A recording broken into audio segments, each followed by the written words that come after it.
हम लोगों ने वैदिक सभ्यता और संस्कृति को जिस तरह से समाप्त किया है, ठीक उसी प्रकार से हम लोग वैदिक सभ्यता और संस्कृति के विरोध में जो प्रतिक्रिया हुई है, उस प्रतिक्रिया के बारे में भी हम लोग जानते हैं कि उसी प्रतिक्रिया का परिणाम है कि 6ठी सेंचुरी ईसा पूर्व में नए धार्मिक विचारों का उदय हो रहा है और नए दार्शनिक भी उदय हो रहे हैं, उनका भी जन्म हो रहा है।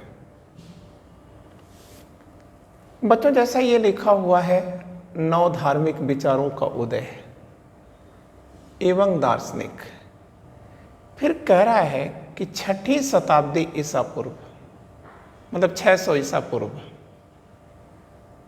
फिर आगे लिखा है मानव मस्तिष्क को झकझोर करके रख दिया। मतलब कह रहा है कि 6ठी शताब्दी ईसा पूर्व में ये चीज याद रखिएगा, गंगा की घाटी में, रिवर गंगा की घाटी में और गंगा की घाटी के बाहर, घाटी के बाहर जो मानव रहते हैं, उस मानव के मस्तिष्क को इस दौर की, किस दौर की? 6ठी सेंचुरी ईसा पूर्व की, इस दौर की पुरातन व्यवस्था ने धार्मिक और सामाजिक व्यवस्था ने, धार्मिक भी आप लिख लें, सामाजिक व्यवस्था भी लिख लें। इसने किया क्या? मानव मस्तिष्क को झकझोर करके रख दिया। और उसी का परिणाम क्या आएगा? जब मानव मस्तिष्क की व्यवस्थाओं ने मानव मस्तिष्क को पूरा अशांत कर दिया, तो अब प्रॉब्लम यह है कि इस अशांति का कारण क्या था और यह अशांति कहाँ हुई।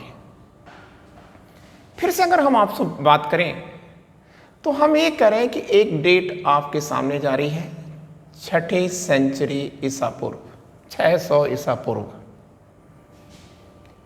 में कह रहा है कि मानव मस्तिष्क पुरातन व्यवस्थाओं से, धार्मिक व्यवस्थाओं से और सामाजिक व्यवस्थाओं से अशांत हो गया। और बच्चों, यह अशांति कहां थी? तो आप कहोगे कि सर गंगा की घाटी में थी। और कहां थी बच्चों? तो गंगा की घाटी के बाहर थी। तो हमें पढ़ना क्या है? हमें गंगा की घाटी में पढ़ना है। लेकिन जब ये लिख दिया गया है तो इसकी भी हम लोग चर्चा कर लेते हैं। तो गंगा की घाटी में कहां हुआ? ये देखो लिखा है चीन, फिर लिखा है यूनान, फिर लिखा है ईरान। तो चीन में दो दार्शनिक पैदा हो रहे हैं। एक हो रहे हैं कन्फ्यूशियस, कन्फ्यूशियस,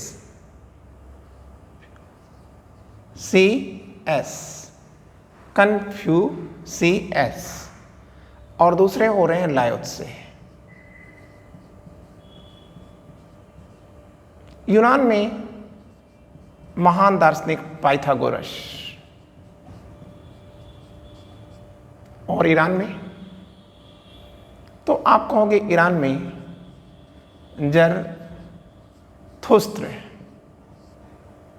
का उदय होता है। और ये अपने अपने क्षेत्रों में, अपने देशों में जो पुरातन व्यवस्था है, धार्मिक व्यवस्था और सामाजिक व्यवस्था है, इसी सामाजिक व्यवस्था से जो कुरीतियां उत्पन्न हुई हैं, उन कुरीतियों के विरुद्ध उन्होंने संघर्ष किया है।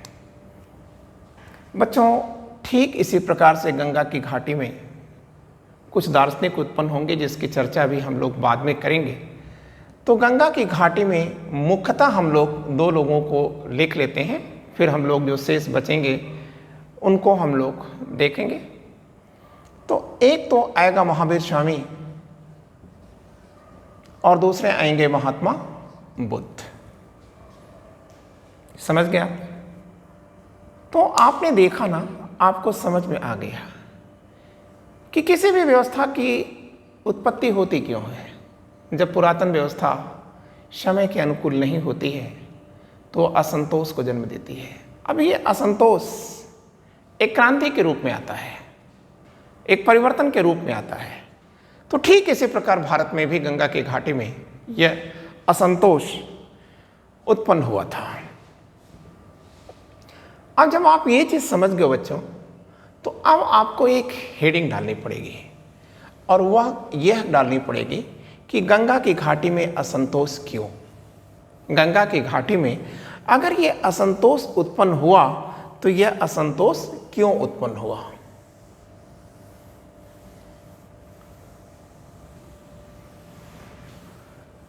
तो देखो,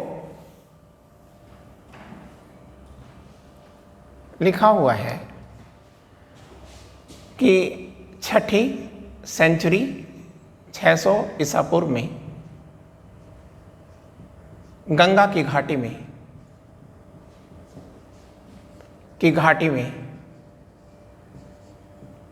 असंतोष उत्पन्न होने का क्या कारण है। ठीक है, अब ये चीजें आप कर लीजिएगा। उत्पन्न होने का कारण क्या है, क्यों उत्पन्न हो रहा है बच्चों, ठीक है ना। तो देखो बच्चों, 600 ईसा पूर्व का मतलब क्या हुआ। इसका मतलब यह है कि यह उत्तर वैदिक युग का अंतिम दौर है। उत्तर वैदिक जो युग है उसका अंतिम दौर है, क्योंकि आप जानते हैं कि उत्तर वैदिक युग कब से शुरू होता है, 1000 से 600 ईसा पूर्व तक। तो इस उत्तर वैदिक युग में बच्चों हुआ क्या था। बच्चों, यहां भगवान के नाम पर या ईश्वर के नाम पर बड़े अत्याचार हुए थे, पाखंड हुए, अंधविश्वास फैलाया गया,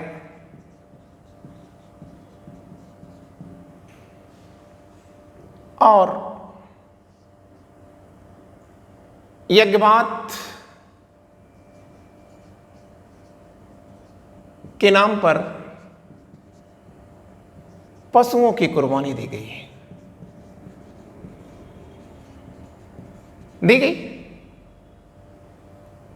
और बच्चों, एक बड़ी बात और आई, और वो है ब्राह्मणों की सर्वोच्चता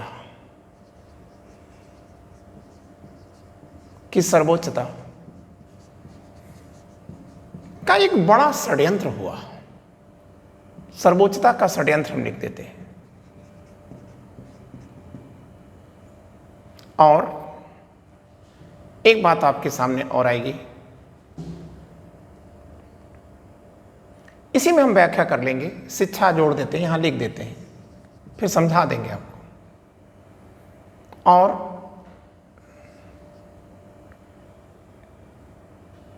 स्त्रियों की स्थिति क्या हुई यह हमने देखा है उत्तर वैदिक युग में। फिर अभी हम और आपसे बात करेंगे, धीरे धीरे बात करेंगे। शूद्रों की स्थिति कहां गई ये भी देखेंगे। और एक बात हमें और देखना है, और वो देखना है वर्ण संघर्ष। वर्ण संघर्ष तो हम एक एक बात को समझते हैं। बच्चों देखो, पहली बात, ईश्वर के नाम पर जो पाखंड और अंधविश्वास उस समय चल रहा था, आज भी वो पाखंड और अंधविश्वास आप देखने को पाते हैं। कुछ चीजें अप्रिय हो जाती हैं कहना, क्योंकि अपनी ही आलोचना हम कर रहे हैं। अपनी ही आलोचना मतलब अपनी ही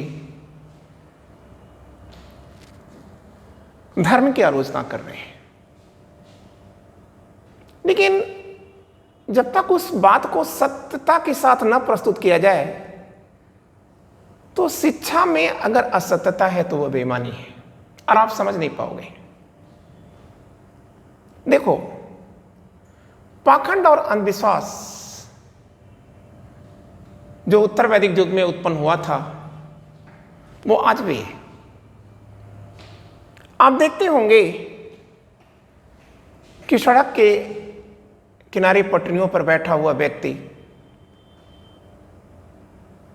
कैसे लोगों के भाग्य का निर्धारण करता है।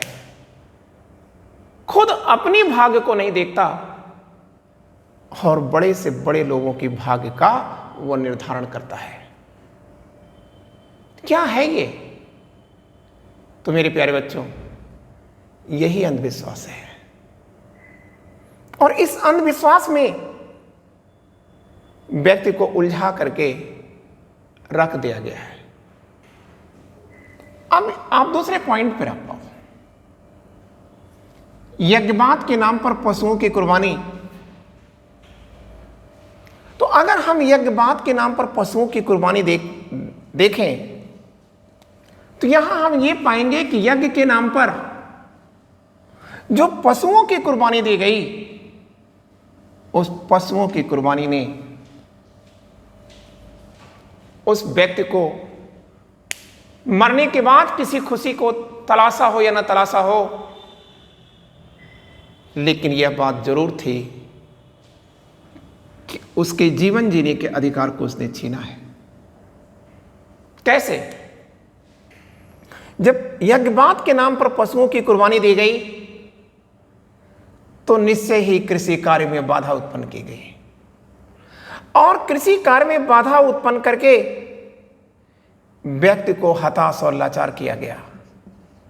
और हताशा और लाचारी की इस स्थिति में व्यक्ति पुनः अपने हालात में परिवर्तन लाने के लिए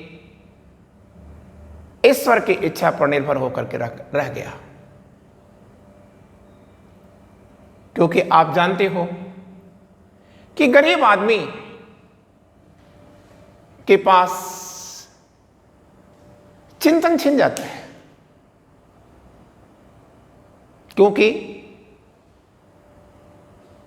चिंतन प्राय वही होता है जहां पेट भरे होते हैं।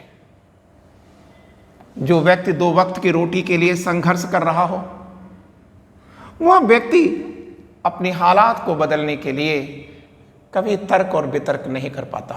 उसके अंदर बार्गेनिंग की जो क्षमता होती है वह बिल्कुल नहीं होती।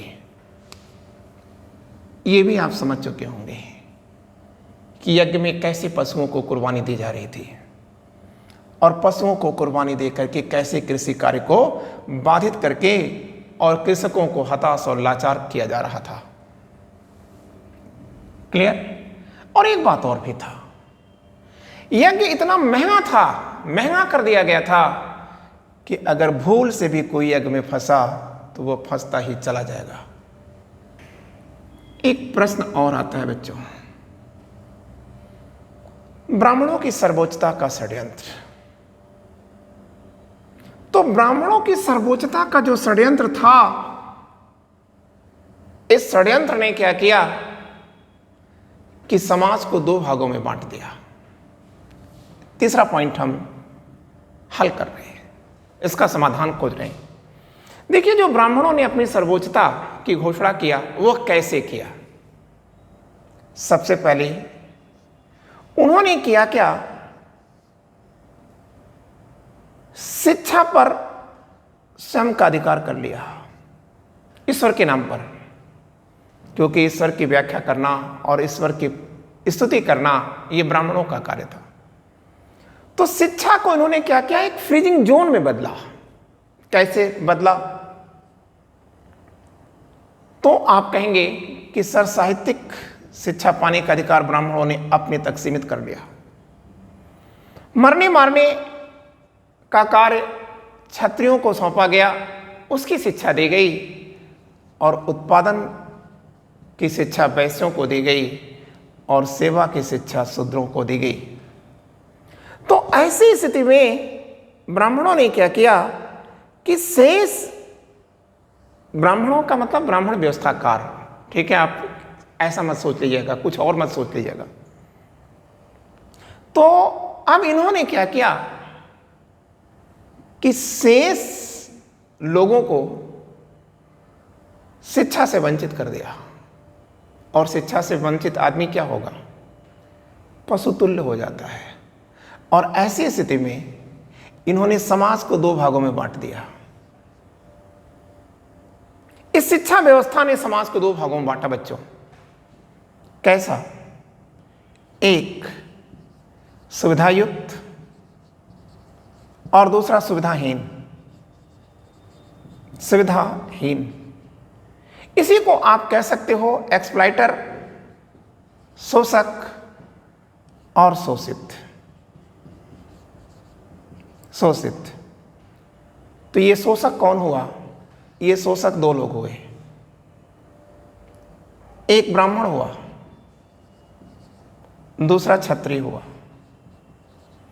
और सुविधाहीन वर्ग कौन हुआ? तो आप कहेंगे सर वैश्य हुआ और शूद्र हुआ।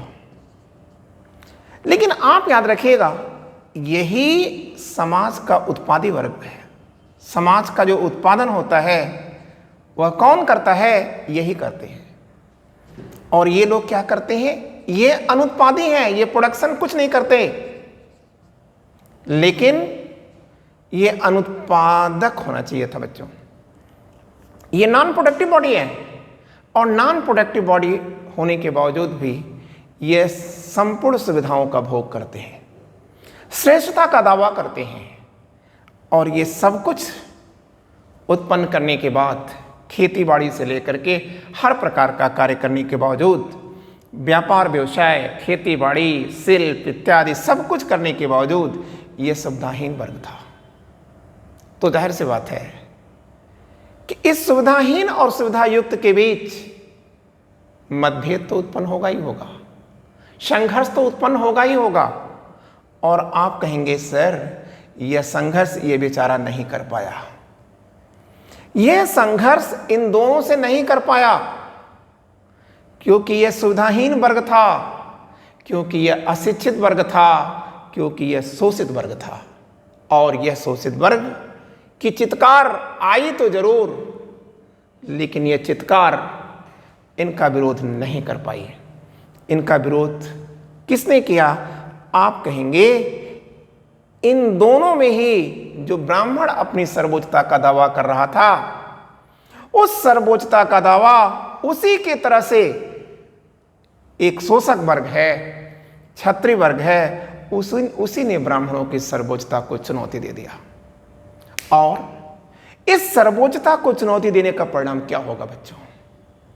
जाहिर सी बात है कि उसने उपनिषद लिखवा डाला। उपनिषद लिखा और लिखवा डाला।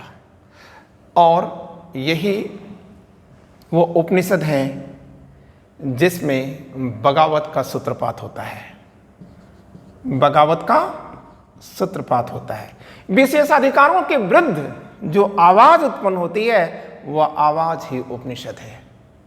उपनिषद क्या है? इस शोषक वर्ग की एक तड़प है।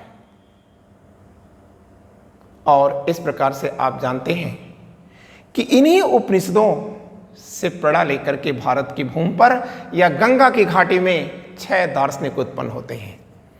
इसी उपनिषद से प्रेरणा लेकर क्या उत्पन्न होते हैं? इंस्पायर्ड हो रहे हैं किससे? फ्रॉम दिस उपनिषद। प्रेरणा लेकर के क्या उत्पन्न होता है? आप कहोगे सर 6 फिलॉसफर, 6 फिलॉसफर, 6 दार्शनिकों का उदय होता है। मैं सोचता हूं कि आप इसे अच्छी तरह से समझ रहे होंगे।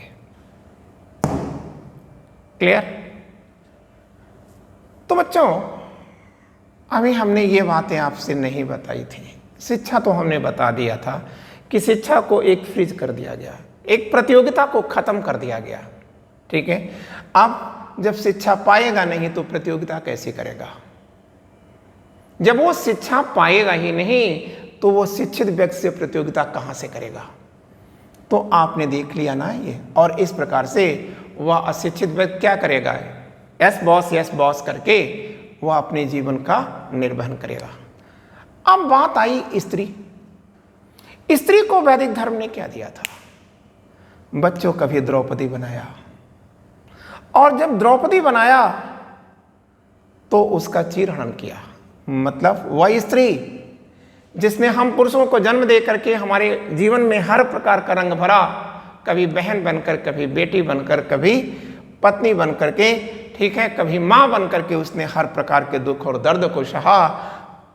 इस वैदिक समाज ने इस स्त्री को क्या किया, कभी दांव पर लगाया, कभी दाम देकर खरीदा, और कभी दान में दे दिया। आप जानते हैं कि उस समय लड़कियों को, एक एक ब्राह्मण को, एक एक पुरोहित को, ठीक है, ये लड़कियां बड़ी बड़ी संख्या में दी जाती थी। यहां तक कि राजा परीक्षित ने, ठीक है, अपने पुरोहित को 10,000 लड़कियां ये उपहार में दिया था। आप कल्पना कर सकते हैं कि यह गेहूं और चावल बन गई, मतलब एक वस्तु बन गई। इनको दांव पर लगाया गया था। आप जानते हैं दाम देकर खरीदा गया था, आज भी खरीदा जाता है, आज भी बेचा जाता है, आज भी बिकती हैं वो, ठीक है, और दान में भी दिया जाता रहा। तो अब आप बताओ, क्या सशक्ति हुई इस स्त्री की आवाज या आह यह विकसित होने देगी वैदिक धर्म को? कदापि नहीं विकसित होने देगी। अब शूद्रों के बारे में तो हमने आपको बता दिया कि मानव होते हुए भी इसे मानवीय अधिकार प्राप्त नहीं था। मानव होते हुए भी इसे मानवीय अधिकार प्राप्त नहीं था। आज ये शूद्र फंडामेंटल राइट से लेके चलते हैं, भारत के संविधान द्वारा दिए गए मौलिक अधिकारों को लेके चलते हैं, फिर भी इनके हालात में आज भी परिवर्तन होना शेष है। और इन सब ने क्या दिया, इन सब ने वर्ण संघर्ष दे दिया, जिसे हमने यहां हमको अवसर बेहतर लगा था, इसलिए हमने इसे पहले ही आपको समझा दिया था। ठीक है, आपको ये चीजें अच्छी तरह से समझ में आ गई होगी। अब बच्चों हम देखते हैं कि ये जो 6 संप्रदाय आ रहे हैं, या सॉरी 6 दार्शनिक आ रहे हैं, ये दार्शनिक कौन कौन से लोग हैं। तो आइए हम जरा देखते हैं कि ये 6 दार्शनिक कौन है।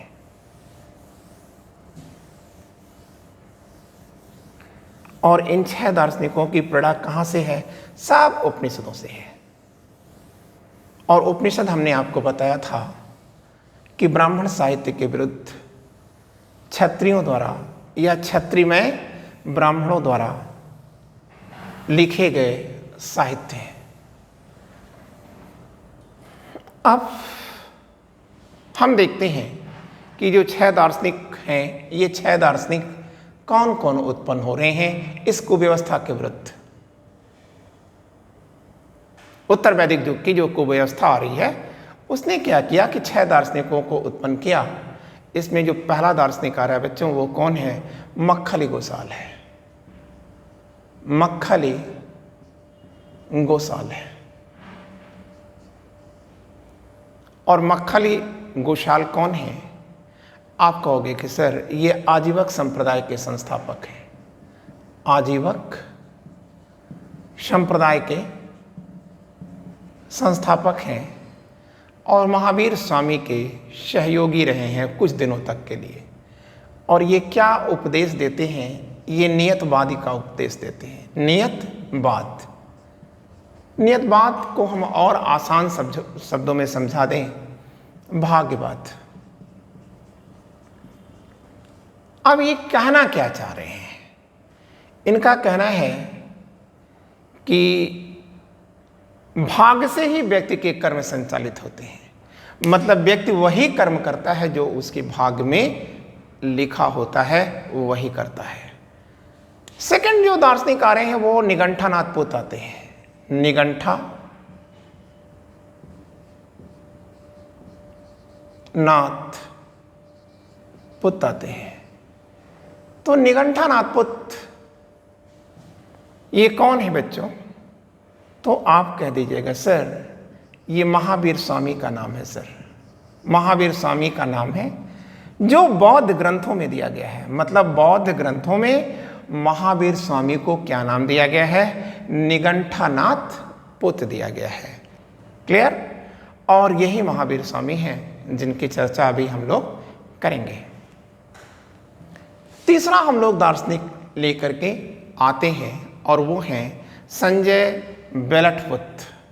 संजय बेलट, ठीक है, बेलट पुत्र। और ये क्या है?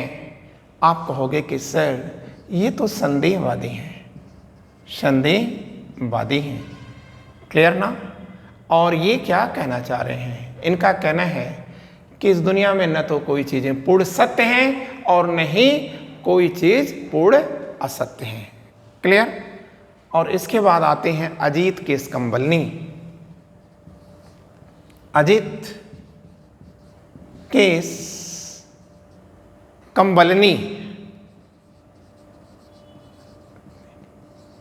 और ये क्या है? ये उच्छेदवादी हैं, उच्छेदवादी। इसमें हमने थोड़ा गलत लिख दिया है, ये है उच्छेदवादी। इनका क्या कहना है? मृत्यु के बाद हर चीज नष्ट हो जाती है, क्योंकि जो मृत्यु के बाद कहते हैं कि ये परलौकिक सुख मिल जाएगा, ये मिल जाएगा, वो मिल जाएगा, उसके बारे में इनका कहना है कि आप हमें एक ऐसा व्यक्ति तो बता दो जो मरने के बाद लौट कर आया है, जो वहां के सुखों को भोग करके पृथ्वी पर आया और उसने देखा और बताया। तो ऐसा नहीं है। तो इसका मतलब ये है कि आप याद रखना कि मृत्यु के बाद सब कुछ नष्ट हो जाता है। और एक और बात है, और वो है पकुद कच्चैन। पकुद कच्चैन। और पकुद कच्चैन क्या है? ये नित्यवादी है, नित्यवादी है। नित्यवादी का क्या मतलब है? इनका कहना है कि जो 7 तत्व होते हैं, ये 7 तत्व कभी नष्ट नहीं होते। ठीक है, कौन कौन है 7 तत्व? तो देखिए हम गिनाने की कोशिश कर रहे हैं, हो सकता है। देखिए एक तो पृथ्वी हो गया, दूसरा आप प से कर लीजिए पावक। पावक मतलब होता है अग्नि। और तीसरा हो गया पवन है। तो 3 तो ये हो गए। अब ये तो आप जानते हैं कि जहां सुख होता है वहीं दुख होता है। तो 3 2 5 ये हो गए। और एक चीज और है, आत्मा। आत्मा ये भी हो गया, तो 6 तो हो गए। ठीक, एक पृथ्वी हो गया, 2 पावक हो गया। पावक मतलब अग्नि। तो बच्चों जहां अग्नि है वहां जल भी है, तो आप यहां बढ़ा लो, तुरंत बढ़ा लो, भूल जाओ। 5 से 3 हुआ था, आप 4 कर लीजिए। एक यहां पर बढ़ा लेते हैं, यहां कर देते हैं, यहां इसको कर देते हैं पानी, और इसके बाद चौथा कर देते हैं क्या? पवन। अब आपको आसान हो गया, मतलब पृथ्वी, पावक, पानी, पवन। ठीक है, 4 ये हो गए। और ये तो आप जान ही रहे हो, जहाँ सुख है वहीं दुख है। और एक है आत्मा। ठीक है, ये नित्यवादी हैं, मतलब ये नित्य हैं, ये नष्ट नहीं होते। और एक है पूरन कश्यप। पूरन कश्यप। अब पूरन कश्यप क्या है, इनका क्या थॉट्स है? ये कहते हैं ये अक्रियावादी हैं। अक्रियावादी कहने का मतलब ये है कि इनका कहना है कि व्यक्ति के अच्छे और बुरे कर्मों का कोई प्रभाव नहीं पड़ता। अब ये इनकी अपनी सोच है। ठीक है, उससे आपको कोई लेना देना नहीं है। आपको याद रखना है कि किसने क्या कहा, आप इसे याद रखिएगा। अब अगली आप हेडिंग डाल दें कि अनिश्वरवाद के उदय का कारण क्या है। अनिश्वरवाद अर्थात जो ईश्वर को नहीं मानते हैं। आप हेडिंग डालिए।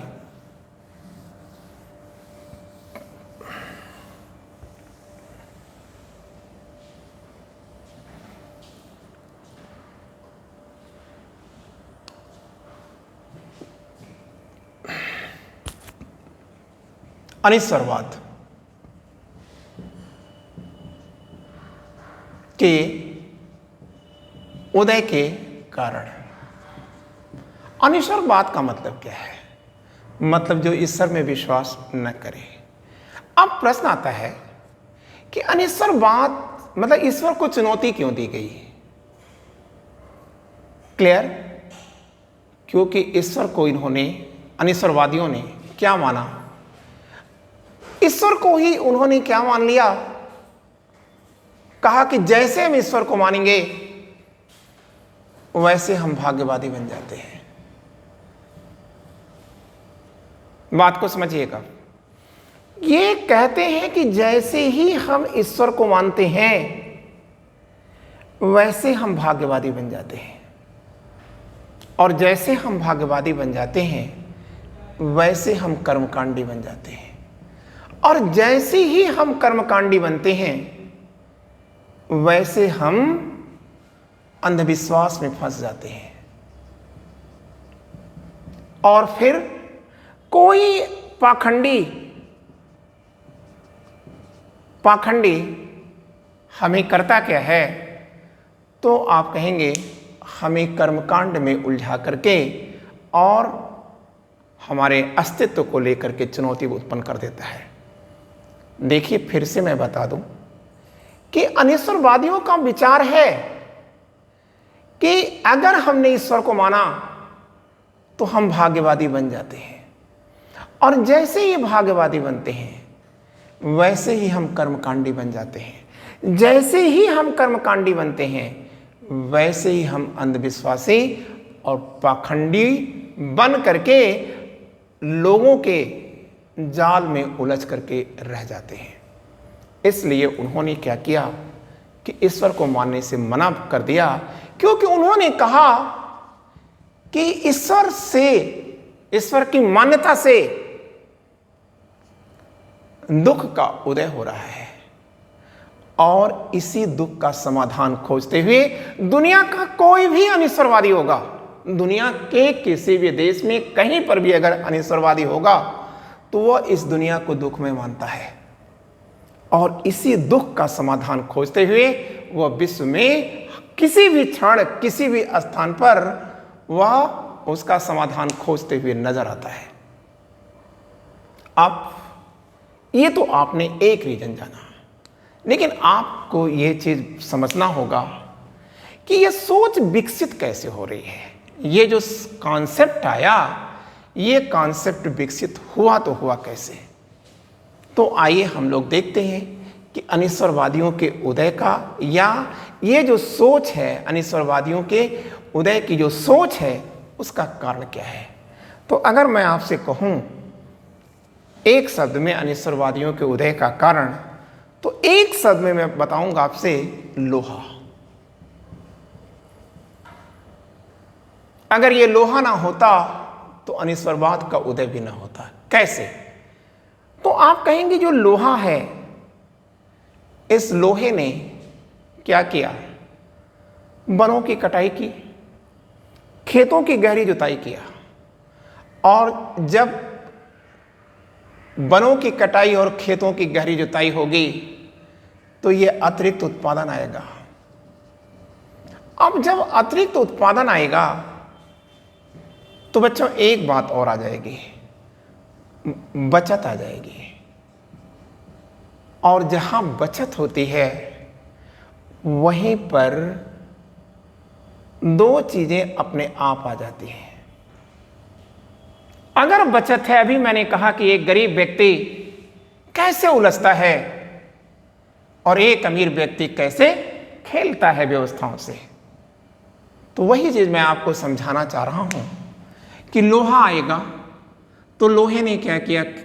वनों का दोहन किया, खेतों की गहरी जुताई किया और इससे अतिरिक्त उत्पादन आया। अतिरिक्त उत्पादन ने बचत दिया। बचत ने एक ऐसे व्यक्ति को जन्म दिया जिसके पास अवसर है, जिसके पास अवकाश है, क्योंकि अब वो उत्पादन नहीं करता। बहुत लोग हैं खेतीबाड़ी करने के लिए, बहुत लोग हैं उत्पादन करने के लिए, ठीक है, उसको कोई जरूरत नहीं है। फिर अब उसके पास क्या है, वो खाली पड़ा हुआ है। तो जब वो खाली पड़ा है तो उसके पास अवसर और अवकाश आया और इसी अवसर और अवकाश ने उसके अंदर विचार और तर्क दे दिया, विचार और तर्क दे दिया। और इस तर्क ने या विचार ने उसे पुरानी जो व्यवस्थाएं हैं, पुरातन व्यवस्थाएं हैं, उस पर सोचने का अवसर दे दिया। और जब उसने सोचा तो उसने कहा कि इस पुरानी व्यवस्था का औचित्य क्या है,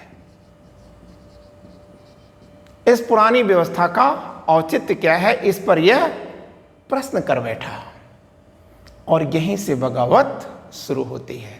तो अगर बचत न होता तो विचार न आता, क्योंकि भूखे भजन न होई गोपाला, और जिसका पेट भरा है उसके पास विचार है।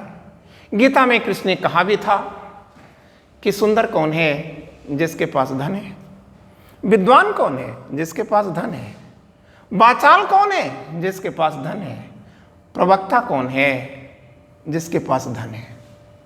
तो ऐसी स्थिति में यही जो बचत या धन आया, उसी ने पुरातन व्यवस्था पर अटैक किया था। क्लियर? अब दूसरा बात आप देखिए, कैसे अनिश्वरवाद का उदय हो रहा है गंगा की घाटी में।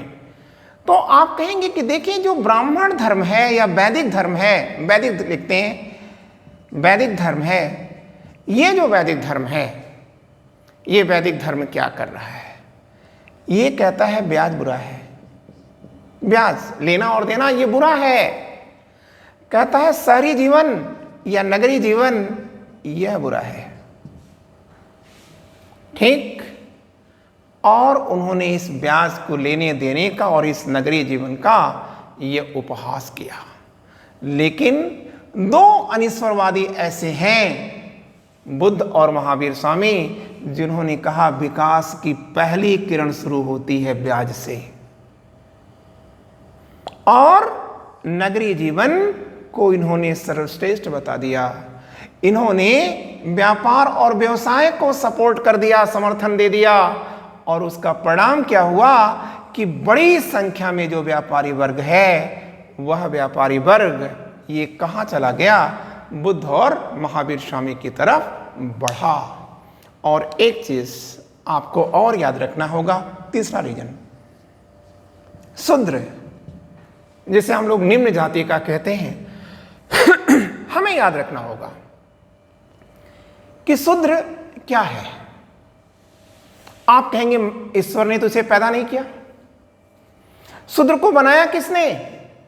ईश्वर ने तो हमें एक ही जमीन बख्शी है, एक ही दुनिया बख्शी है, हमें सबको समान बनाया है। लेकिन इंसान ने हमें क्या किया? किसी को शूद्र बना दिया तो किसी को वैश्य बना दिया। तो ऐसी स्थिति में ये जो शूद्रों का दोहन चल रहा था, ये मानव होते हुए भी मानवीय अधिकारों से वंचित थे। अभी हमने आपको दिखाया, आपको बताया, आज भी ये चीज आप देख सकते हैं, मानवीय अधिकारों से वंचित रखा। और जब बुद्ध और महावीर स्वामी ने कहा कि नहीं, इसमें अंतर नहीं होना चाहिए, क्योंकि एक मानव को मानवीय अधिकार प्राप्त होने चाहिए। शिक्षा से वंचित शूद्रों को उन्होंने, बुद्ध ने यहां तक कह डाला कि जैसे आग जब लगती है तो वह किसी वस्तु की प्रकृति को नहीं देखती कि वह सस्ती है या महंगी है, वह सबको समान भाव से जलाती है। इसलिए शिक्षा रूपी ये जो आग है, इस पर किसी को पाने और ना पाने पर इस पर रोक नहीं लगाई जा सकती। तो इसका मतलब शूद्र का सपोर्ट कौन कर रहा है? अनिश्वरवादी कर रहे हैं। तो इसका मतलब शूद्र किधर जाएंगे? शूद्र भी अनिश्वरवादियों के सपोर्टर बन गए। अब स्त्रियां, ये देखिए स्त्रियों की क्या स्थिति रही। जो स्त्री जमात है वो क्या है। आप याद रखिएगा कि वैदिक धर्म ने अगर धर्म के नाम पर अधर्म का कोई घिनौना खेल सबसे घृणित रूप में खेला है तो वह स्त्रियों के साथ खेला है। धर्म के नाम पर अगर सबसे ज्यादा एक्सप्लॉयटेशन अगर किसी का हुआ तो वह एक्सप्लॉयटेशन स्त्री का हुआ है। तो ऐसी स्थिति में यह स्त्री जिसने पुरुषों को जन्म दिया, उसी पुरुष ने उसे दांव पर लगाया, उसी पुरुष ने उसे दाम देकर खरीदा, मतलब एक गेहूं चावल की तरह से एक वस्तु बना करके खरीदा और उसे दान में दिया और उसे क्या बनाया। आप कहेंगे कि वह एक दासी के अतिरिक्त और कुछ भी उसका अधिकार नहीं रह गया था। और बुद्ध ने क्या किया, महावीर स्वामी ने क्या किया, इसी स्त्री को सम्मान दे करके और समता की बात करने की जो दलील दी, उसका परिणाम क्या हुआ कि ये स्त्रियां, ठीक है, यह बुद्ध और महावीर स्वामी की तरफ बढ़ गई। और एक बात और था, आमजन, इनकी बात भी अगर एक बात हम लोग कर लें कि आम जन या आम जनजीवन क्यों हमारे वैदिक धर्म से दूर गया, क्योंकि आम जन को यज्ञ से क्या लेना देना था, क्योंकि यह यज्ञ तो समय साध्य था, इसमें बहुत पैसा खर्च होता था, व्यय साध्य था। उसकी जो बचत है, आज भी आप सोचिए कि जो धर्म के नाम पर पैसा व्यय होता है उसका रिटर्न कभी नहीं मिलता। तो ऐसी स्थितियों में यज्ञ जो समय साध्य है, बहुत सारा समय लग जाता है, बहुत ज़्यादा व्यय होता है, इससे रिटर्न नहीं आता। और इसलिए आमजन जब इस यज्ञ को नहीं कर सकता था तो उसकी यज्ञ में रुचि भी नहीं रह गई, ठीक है। और यही कारण था कि गंगा की घाटी में अनिश्वरवाद का उदय हुआ, ठीक है। और इस प्रकार से महावीर स्वामी और बुद्ध जैसे दार्शनिक भारत की भूमि पर एक अवतारी पुरुष के रूप में घूमे। और आप याद रखिएगा, इन दोनों को ही, महावीर स्वामी को और बुद्ध को, दोनों को ही क्या माना जाता है। आप कहेंगे हमारे भारत का पहला सोशल इंजीनियर अगर किसी को माना जाता है तो इन्हीं दोनों में से एक को मान लीजिए या दोनों को मानिए, आप जैसा आए वैसे लगाइए, ठीक है। तो सोशल इंजीनियरिंग का जो लेसन दिया है इन्हीं दोनों ने दिया है। और अब हम लोग जो अगला बात करेंगे वह जैन धर्म की करेंगे। और आइए हम लोग हेडिंग डाल देते हैं जैन धर्म। तो आइए देखते हैं जैन धर्म क्या है। हमने आपको बताया कि यह अनिश्वरवादी धर्म है।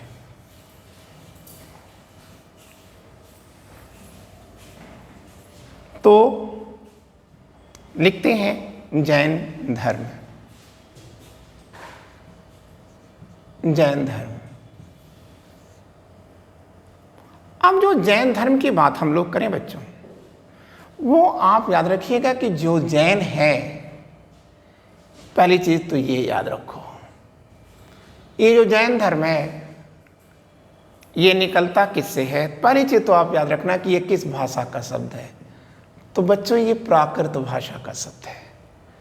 और प्राकृत भाषा के जिन शब्द से ये जैनों की उत्पत्ति होती है, और जिन का क्या मतलब होता है, आप कहोगे जितेंद्रिय, जितेंद्रिय होता है, ठीक है। अब ये जितेंद्रिय क्या है, तो आप कहोगे कि सर ये जितेंद्रिय मतलब जिन्होंने अपनी इंद्रियों को जीता है। तो ऐसे लोग कौन लोग हैं, कितने लोग हैं, आप कहोगे 24 लोग हैं सर। और इन 24 लोगों को बच्चों क्या कहा जाता है, तीर्थंकर कहा जाता है। अब तीर्थंकर को हम तोड़ते हैं, और तीर्थंकर का क्या मतलब होता है। आप कहोगे कि सर तीर्थ प्लस अंकर, तो तीर्थ का मतलब क्या है, आप कहेंगे बाधाएं, सांसारिक बाधाएं या बाधाएं, और अंकर का मतलब है जिसने पार कर लिया हो, मतलब सांसारिक बाधाओं को जिसने पार कर लिया हो और दूसरों को पार करने का रास्ता दिखाता हो, उसी को तीर्थंकर कहा जाता है। क्लियर? अब ये जो जैन धर्म है, इसका संस्थापक कौन है? आप कहोगे कि सर ऋषभ देव हैं। ठीक, संस्थापक फाउंडर हैं, लेकिन जैन धर्म को जन आंदोलन में किसने बदला? आप कहेंगे सर महावीर स्वामी ने। महावीर स्वामी ने जैन धर्म को किस में बदल डाला? तो आप कहोगे कि सर जन आंदोलन में बदल डाला। किसने? महावीर स्वामी ने। अब इसमें हमको कुछ बातें करनी हैं। ये तीर्थंकर कितने हैं? 24 हैं। तो आइए हम लोग कोशिश करते हैं कि मैक्सिमम तीर्थंकर को हम लोग जानते हैं कि इन तीर्थंकर का नाम क्या है, इनको कहाँ पर ज्ञान मिला था और इनके क्या प्रतीक हैं। तो जितना हम लोग मेमोरी पर याद आता है उतना कर लेंगे, कोशिश करेंगे कि सभी हो जाए। तो पहले जो तीर्थंकर आए वो ऋषभ देव हैं, पहला। और ऋषभ देव को कहाँ पर ज्ञान मिला? आप कहोगे कि सर कैलाश पर्वत पर मिला। और इनका प्रतीक क्या है? सांड है। बैल भी कर सकते हैं, वृषभ भी कर सकते हैं। दूसरे हमारे तीर्थंकर हैं अजीतनाथ। अजीतनाथ। और अजीतनाथ को किस पर्वत पर ज्ञान मिला? समेत पर्वत पर, रांची में पड़ता है ये। समेत पर्वत पर मिला। और इनका प्रतीक क्या है? हाथी है। तीसरा आता है शंभोनाथ। शंभोनाथ। और इनको कहाँ पर मिला है? इनको भी समेत पर्वत पर ही मिला है। और इनका प्रतीक है घोड़ा। और चौथे जो हैं वो कौन हैं? अभिनंदन नाथ हैं। अभिनंदन नाथ। इनको पे बच्चों कहाँ पर ज्ञान मिला था? तो आप कहोगे समेत पर्वत पर ही मिला था। और इनका प्रतीक क्या है? आप कहोगे बंदर है। और इसके बाद है सुमतिनाथ। सुमतिनाथ। इनको किस पर्वत पर ज्ञान मिला था? आप कहोगे कि सर इनको भी समेत पर्वत पर ही मिला था, मतलब ज्ञान मिला था। और इनका प्रतीक है सारस। एक पक्षी होता है सारस। और इसके बाद है छठा पद्मनाथ। और पद्मनाथ का प्रतीक लाल कमल है। इनको भी यहीं पर मिला है, लाल कमल है। और अब हम लोग छठे के बाद सातवां चलते हैं। और सातवें पर हम लोग लाएंगे सुपार्श्वनाथ। सुपार्श्वनाथ। समेत पर्वत पर इनको भी ज्ञान मिला है। और इनका प्रतीक है स्वास्तिक। स्वास्तिक आप सभी लोग जानते होंगे, स्वास्तिक का चिन्ह। और इसके बाद एक आता है आठवां, श्री चंद्र प्रभु आते हैं। श्री चंद्र प्रभु आते हैं। और श्री चंद्र प्रभु को भी समेत पर्वत पर ज्ञान मिला था। और इनका प्रतीक चाँद है। चंद्र और चाँद। ठीक है। अब आता है सुविधिनाथ। सुविधिनाथ। इनको कहाँ पर मिलता है? तो यहीं पर मिलता है, इसी पर्वत पर इनको भी निर्वाण या ज्ञान मिलता है। और सुविधिनाथ का प्रतीक है मछली। और इसके बाद आता है दसवां आता है शीतलनाथ। और जो शीतलनाथ हैं इनका प्रतीक है, इनको भी कहाँ पर मिला है? शीतलनाथ को इनको भी समेत पर्वत पर मिलता है। और इनका प्रतीक है कल्प वृक्ष। और इसके बाद 11वां आएगा। तो 11वां जो है वो है श्रेयांसनाथ। श्रेयांसनाथ हैं। और श्रेयांसनाथ का को जो ज्ञान मिला है वह कहाँ मिला है? समेत पर्वत पर मिला है, और गैड़ा इनका प्रतीक है। अब हम लोग इसको इतना हटा देते हैं। 11 हमारे बीच हो चुके हैं। श्रेयांश नाथ तक का मैटर हम लोगों ने कर लिया है।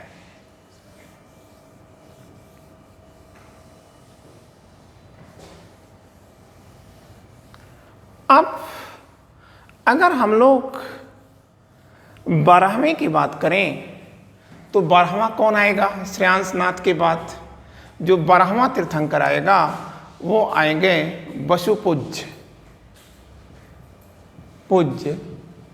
और इनको जो ज्ञान मिला है वह कहाँ मिला है? चंपापुरी पर मिला है। चंपापुरी में मिला है। क्लियर? और इनका प्रतीक है भैंसा। इसके बाद है विमलनाथ। विमलनाथ, और विमलनाथ को जो ज्ञान मिला है वो चंपापुरी में नहीं मिला है, समेत पर्वत पर मिला है। अभी आपने पढ़ा था, समेत पर्वत हमने आपको बताया भी था कहाँ पड़ता है। और इनका प्रतीक है शुकर। शुकर मतलब सुअर। और अनंतनाथ हैं, अनंतनाथ, इनको भी समेत पर्वत पर ही आपको दिखाना है। और इनका प्रतीक है बाज। और फिर एक आता है और वो है धर्मनाथ। धर्मनाथ, धर्मनाथ को भी समेत पर्वत पर मिला है, और इनका प्रतीक है वज्रदंड। और धर्मनाथ के बाद आते हैं शांतिनाथ। शांतिनाथ, शांतिनाथ को समेत पर्वत पर मिलता है, और इनका प्रतीक है हिरण। हिरण। शांतिनाथ के बाद जो बात आता है वो है कुंतुनाथ। कुंतुनाथ, और कुंतुनाथ का जो प्रतीक है वह है बकरा या अजा। फिर आता है अरनाथ। अरनाथ, और अरनाथ को का प्रतीक ये भी मत्स्य है इनका प्रतीक। और अरनाथ के बाद आता है मल्लिनाथ। मल्लिनाथ,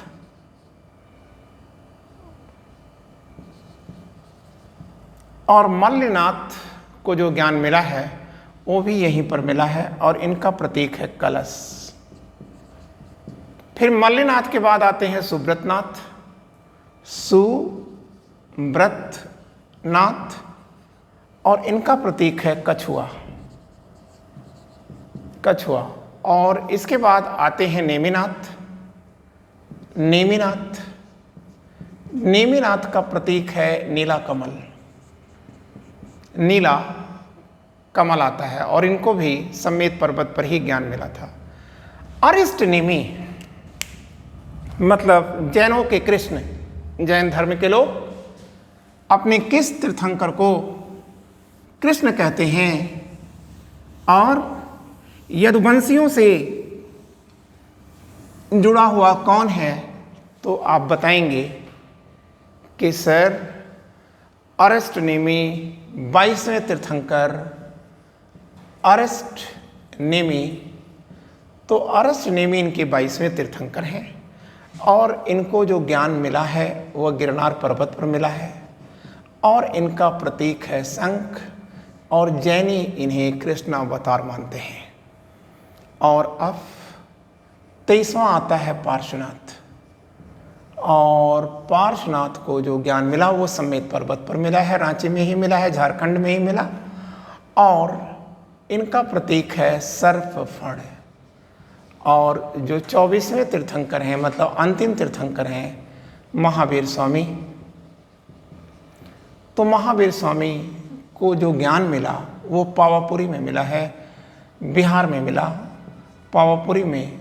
और इनका प्रतीक है सिंह। और इसमें आपको एक बात याद रखना है कि ये जो दो हैं, पार्श्वनाथ और महावीर स्वामी, ये दोनों ऐतिहासिक हैं, मतलब इनका इतिहास मिलता है। और इसके अतिरिक्त जो 22 तीर्थंकर आए हैं वह अनैतिहासिक हैं, मतलब इनका इतिहास हमें प्राप्त नहीं होता।